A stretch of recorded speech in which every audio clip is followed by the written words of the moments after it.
একটা গ্রাম ছিল, যার নাম ছিল শিমুলপুর। সে গ্রামে বসবাস করত এক সৎ লোক, যার নাম ছিল রামু। সে ছিল একজন রাখাল।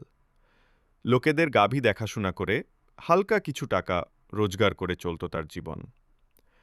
একদিন তার একটা কাছের বন্ধু তার কাছে গিয়ে তাকে বলে, ওই রামু, আজ আমি তোকে এমন একটা কাজের কথা বলবো, যেটা একবার করলে তুই অনেক দিন আরাম করে বসে বসে খাবি শুধু। এবার রামুয়ের মনে অনেক কৌতূহল জাগে এবং সে বলে, বল দেখি, তাহলে কি এমন কাজ যেটাতে এত আরাম লুকিয়ে আছে?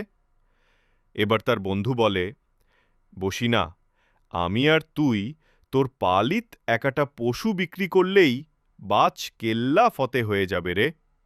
এবার রামু রেগে যায়। রামু পরে বলে, আমি কি এত খারাপ নাকি রে? আর কোনো দিন এগুলা বলবি না। বললে তোর সাথে আমি আর কোনোদিন কথা বলবো না। এটা বলে রামু সেখান থেকে তার গাভীগুলো নিয়ে চলে আসে সেখান থেকে। এ একা একাই বলে, তুই আমাকে রাগ দেখালি, আমি তোকে এর জবাব অবশ্যই দিব। এই বলে সেও চলে যায়। কিছু সময় পরে রামু কাজ শেষ করে বাড়ারিতে ফিরে আসে। বাড়িতে আসার পর তার গিন্নি তাকে বলে, শুনছ বলি, কি বাড়িতে একটা বাজার নেই। রামু তখন বলে, আমি 10 আনা টাকা আজকে আনলাম, এটা দিয়ে বাজার করব। তখন তার গিন্নি বলে, এই 10 আনার বাজার আজকেই শেষ হয়ে যাবে, কালকে তো আবার কাজ শেষ হলে টাকা পাবা, তাহলে সারাদিন কি না খেয়ে থাকবো আমরা? তখন তার মেয়ে চলে আসে দৌড়ে, এসেই বলে, বাবা, আমার জন্য কি এনেছ, দাও দেখি। তখন সে বলে, মা, আমি কিছুই আনি নাই। তখন সে বলে, বাবা, আমার রোজ রোজ শাকপাতা খেতে ভালো লাগে না, আমি মাংস খেতে চাই। এই বলে সে মন খারাপ করে চলে যায়। তখন রামু তার গিন্নিকে আবার বলে, তুমি আমার 10 আনা দিয়ে বাজার করে আমার মেয়েকে ভালো কিছু রান্না করে দাও, আমি আবার গিয়ে কিছু টাকা নিয়ে আসবো এখন কাজ করে।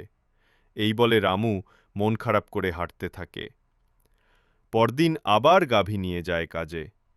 একটা গাছতলা বসে বসে ভাবতে লাগল, যেভাবেই হোক রোজগার বাড়াতে হবে। এগুলা চিন্তা করতে গিয়ে একসময় সে ঘুমিয়ে পড়ে। কিছু সময় পর সে হঠাৎ দেখতে পায় তার গাভী একটা রয়েছে সেখানে। এবার সে এই কথা জানানোর জন্য তার মালিকের কাছে দৌড়ে যেতে শুরু করল। কিছু দূর যেতেই তার সমনে পড়ে পুলিশ। পুলিশ তার কাছে গিয়ে বলে, তোমার নামে আমার কাছে একটা অপরাধ রয়েছে। তখন রামু বলে, আমি তো নিজেই পাগল হয়ে গিয়েছি। তখন পুলিশ বলে, কেন, কি হয়েছে তোমার?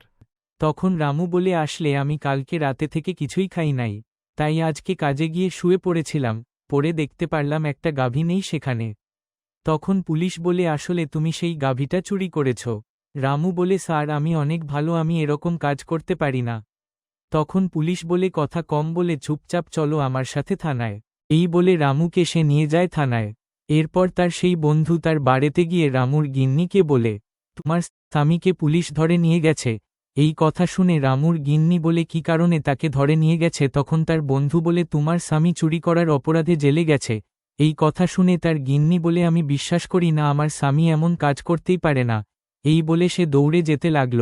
এরপর রামুর মেয়ে নিশি মন খারাপ করে হাঁটতে থাকে। এরপর হঠাৎ তার সমানে একটা ঘোড়া দৌড়ে এসে তার সমনে দাঁড়ায়। এরপর তাকে বলে, তোমার বাবা একদম নিরপরাধ, সে কোনো অপরাধ করে নাই। এটা শুনে নিশি বলে, তুমি কথা বলতে পারো? তুমি কে গো? তুমি তো মনে হয় সাধারণ কেউ না। তখন সেই ঘোড়াটা তার আসল রূপ সামনে আনে। তখন নিশি বলে, তুমিতে একটা পরী। তখন পরী বলে, তোমার বাবার কাছের বন্ধু, তার অপরাধ সে তোমার বাবার কাঁধে দিয়ে দিয়েছে। তখন নিশি বলে, আমি জানি আমার বাবা অনেক ভালো, সে এরকম কাজ করতে পারে না। তখন পরীটা বলে, আমি তোমার সাহায্য করতে চাই, আমি তোমার সাথে গিয়ে সব বলতে চাই পুলিশকে। তখন নিশি বলে, কিন্তু তার তো তোমাকে চিনে ফেলবে। তখন পরীটা একটা ছেলের রূপ নেয়। তখন বলে, সে এবার কি চিনবে আমাকে তারা? নিশি বলে, একদম ঠিক আছে এখন। এই বলে তারা চলতে শুরু করল নিশির বাবার কাছে। এতক্ষণে রামুর গিন্নি তার কাছে চলে গিয়েছে। তার সামনে গিয়ে বলে, আমি জানি তুমি কোনো অপরাধ করো নাই, তখন রামু বলে হ্যাঁ তুমি ঠিক বলেছ, কিন্তু কেউ আমাকে এগুলাতে জড়িয়ে দিয়েছে।